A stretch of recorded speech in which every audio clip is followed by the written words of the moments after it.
अगर आप पेटीएम से ट्रांजैक्शंस करते हैं तो आपके मन में ये चल रहा होगा कि कहीं इस ट्रांजैक्शंस पे कोई चार्ज तो नहीं लगाने जा रही है सरकार। ये खबर मार्केट में बहुत जोर से उठी, लेकिन सरकार ने बिल्कुल क्लैरिफाई कर दिया कि किसी तरह के ट्रांजैक्शंस पे कोई चार्ज नहीं लगेगा।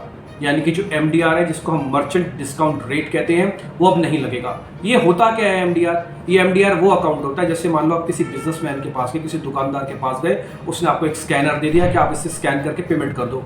तो जैसे आप पेमेंट करोगे तो उसका 1% पहले व्यापारी के पास चला जाता था, यानी कि उससे वो बैंक के पास चला जाता था। कुल मिला के तो एक सिस्टम की कॉस्ट होती थी डिजिटल पेमेंट करने की। 2020 में जब कोविड आया तो इस एमडीआर को हटा दिया गया, यानी इससे जुड़ी हुई जो कॉस्ट है उसको हटा दिया गया। ट्रांजैक्शंस ट्राई पार्टी फ्री हो गई, बैंक फ्री, व्यापारी फ्री, आप भी फ्री। तो तीनों के बीच में किसी तरह का कोई एमडीआर नहीं लगता था।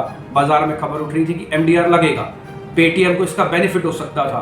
पेटीएम कहता है कि अपने गेटवेज को इस्तेमाल करने के लिए इसका बेनिफिट कर सकता हूं अगर एमडीआर लगता है तो। लेकिन सरकार ने जैसे ही क्लैरिफाई किया कि किसी तरह का एमडीआर नहीं लगेगा, पेटीएम का शेयर भी नीचे आ गया।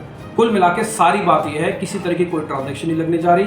जैसे आप ट्रांजैक्शंस पहले करते आए थे पेटीएम पे, रूपे कार्ड पे, डिजिटली पे और अदर ऐप्स पे, वैसे ही आप कीजिए, किसी तरह का कोई चार्ज नहीं है। और पेटीएम का शेयर, ये जो उम्मीद ला के बैठा था कि उसको गेटवेज बेनिफिट मिल जाएंगे एमडीआर लगने से, वो भी खत्म हो जाएगा। तो इसलिए पेटीएम का शेयर नीचे है। कुल मिला के जैसा चल रहा है वैसा ही है।